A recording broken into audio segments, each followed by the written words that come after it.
விழிப்பூ தொட்டால் உன் பின்பம் நீங்கிடுமா? பட்டால் உன் எண்ணம் போய்விடுமா? சுட்டால் என் உள்ளம் தாங்கிடுமா? காதலரே, தீயிட்டால் உறைந்த மனம் கரைந்திடுமா? இந்நாளில் பெண் மனம் சரிந்திடுமா?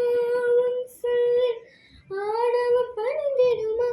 மலைமகளே, காதல் வேண்டாம் என்று சொன்னாய். என்னை கொஞ்சம் மாற்றி மாயம் செய்து உன்னை சந்தித்தேன். இமையே இமையே இனிமேல் இருளாதே உயிரின் உயிரே, தனிமை இனிமேலே. You must be a player. You must be a player. You must be a player to know